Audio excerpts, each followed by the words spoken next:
O trabalho com os adolescentes, a importância do diálogo na correção. A realidade cotidiana do ensino médio, em suas inúmeras circunstâncias, gratas e outroras adversas, é oportunidade ímpar de conviver para aprender e ensinar.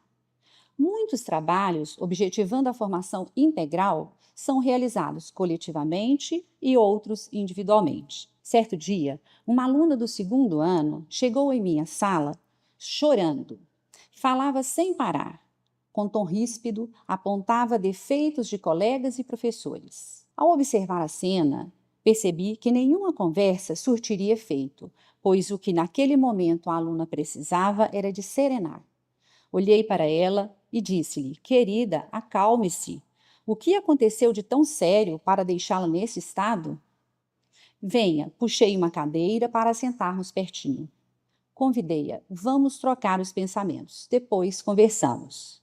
Passado o tempo, dei-lhe um abraço e disse-lhe que poderia voltar para a sala e assistir às aulas confiante. Ao sair de minha sala, o movimento dos meus pensamentos e sentimentos começaram a trabalhar internamente, pois uma aluna de ensino médio já tinha elementos e condições para pôr mão nos pensamentos deficiências que tanto afetavam a sua convivência consigo mesma e com os demais. Eu mesma já havia conversado com ela sobre a influência dos pensamentos, só que foram conversas esporádicas. Decidi que faria um planejamento nesse aspecto e a convidaria para o realizarmos juntas, pois ainda teríamos 2 anos de convivência. No dia seguinte, novamente, ela chega em minha sala chorando inconsolável com o resultado das provas. Justificou que não era justo com o esforço que ela estava fazendo. Falava sem controle. Novamente, procurei acalmá-la e perguntei se ela queria mesmo ajuda, pois para isso teria que se dedicar a olhar para dentro de si mesma.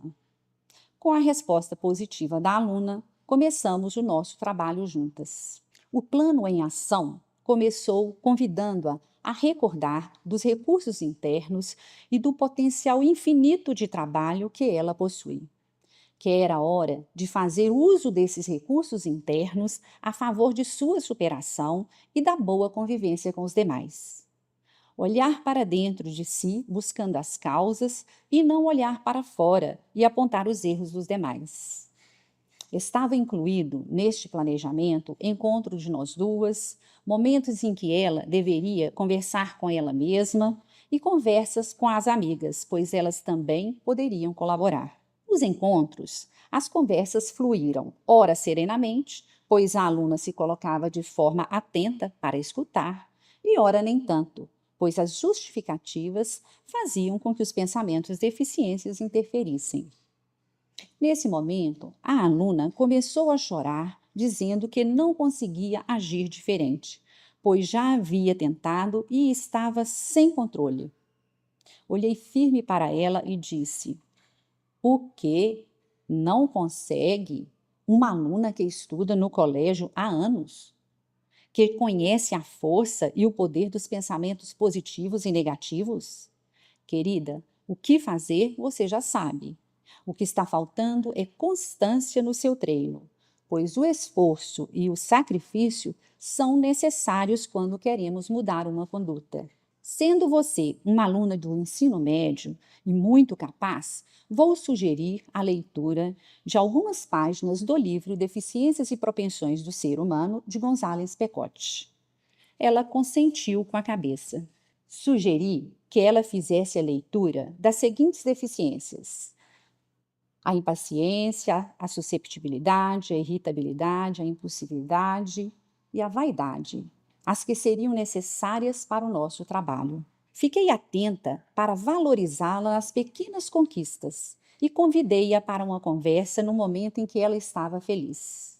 A partir daí, nossas conversas foram se constituindo em encontros proveitosos para nós duas, pois o aprender e o ensinar é uma via de mão dupla. Das conversas, destaco essas dicas. Utilizar palavras bondosas, compreensivas e conciliadoras. Elas agradam. seguir em frente, não lamentando o erro do passado. Pedir desculpas, se recolocar, é demonstrar respeito. Pensar antes de agir evita o arrependimento. Recordar que as palavras têm um poder. Acertar e errar faz parte do processo de construção do novo ser. Finalizamos o ano com o propósito de continuarmos em 2023 com esse trabalho, porque será o último ano dela no colégio, já que concluirá o ensino médio.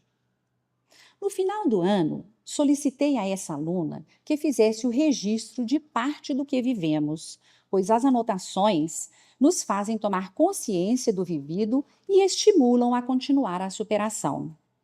Vamos ouvir o relato da aluna?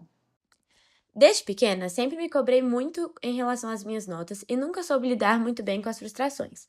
Com a pandemia, essa característica ficou um pouco de lado e acabei me deixando levar e não me dedicando tanto na escola. Porém, com a volta das aulas e o início do segundo ano do ensino médio, essa deficiência voltou com tudo, de uma forma que eu comecei a não conseguir controlar. No final da primeira etapa, fiquei de recuperação e escutei de um professor que isso seria importante para o meu crescimento e que aprender a lidar com frustrações faz parte da vida. Com o fim da segunda etapa, mais frustrações estavam por vir, e não era em uma só matéria. Eu estava me esforçando, mas o resultado não estava vindo. Comecei a me desesperar e a chorar bastante quando recebia notas que não condiziam com o que eu havia planejado. Desde então, meu trabalho com a Dona Lu começou. Muitas conversas, choros e frustrações. Depois de algumas conversas, Dona Lu me sugeriu ler o livro Deficiências e Propensões do Ser Humano, de Gonzales Pecote. Identificamos uma deficiência muito forte em mim, a da vaidade, claro que além de outras. Confesso que não foi fácil dar nome para toda a confusão interna que eu sentia, mas depois de ler um pouco sobre essa deficiência, percebi que ela estava muito presente no meu interno. Através disso, percebemos que minha vontade de tirar notas altas não era apenas para eu me sentir bem, mas também para receber a validação das pessoas ao meu redor. Com a frustração, vinha a cobrança e isso começou a virar um ciclo. Depois de dar nome para essas deficiências, a pergunta de como eu faço para mudar isso tomou conta da minha mente. Após várias outras conversas em que recebi estímulos e dicas da Dona Lu, reconheci que eu não estava estudando para aprender o conteúdo e, consequentemente, ir bem na prova, mas sim o contrário. Eu estava tão preocupada com a nota em si que estava esquecendo de uma das partes mais importantes, que era estudar focada em entender a matéria. Eu estava apenas focada no que os outros diriam. Então, me propus a inverter essa ordem. Com a chegada da última etapa letiva, decidi dedicar o meu tempo para fixar o conteúdo e esquecer um pouco os resultados e o que os outros diriam. E deu certo. Meu comportamento em sala, ao estudar e no momento de fazer a prova virou outro. Os resultados vieram como consequências. As idas à sala da Dona Lu diminuíram, mas confesso que as deficiências ainda fazem parte de mim. Mas estou tentando lidar da melhor forma com elas e aos poucos conseguirei vencê-las. Mas sei que isso é um processo. Em 2023, estarei no último ano e a pressão será ainda maior. O trabalho individual com a Dona Lu continuará e o processo de voltar para o interno e identificar esses pensamentos negativos será constante, pois quero mudar, quero superar. Ao receber o depoimento da aluna, fiquei feliz e, ao mesmo tempo, experimentei a responsabilidade de dar sequência ao trabalho, pois está nessa continuidade o resultado positivo e significativo na formação dessa adolescente. O vínculo afetivo que formei com essa aluna me permitiu sempre falar com ela de forma clara, ou seja, ouvir sobre as próprias deficiências sem se ferir, e sim sabendo o que era necessário para que o trabalho fosse realizado nas causas. Iniciei o ano de 2023 com a aluna em minha mente e em meu coração. Propus-me a orientá-la, estimulá-la e corrigi-la no que fosse preciso. Logo na primeira semana de aula, a aluna me procurou, dizendo que precisaria de minha ajuda, pois já havia começado o ano estressada e ansiosa por tantas coisas que teria que dar conta de fazer. E perguntou-me o que eu achava sobre ela começar a fazer cursinho logo agora, no início do ano. Dei uma olhada, um sorriso e um longo abraço, dizendo que o ano será mesmo intenso e especial.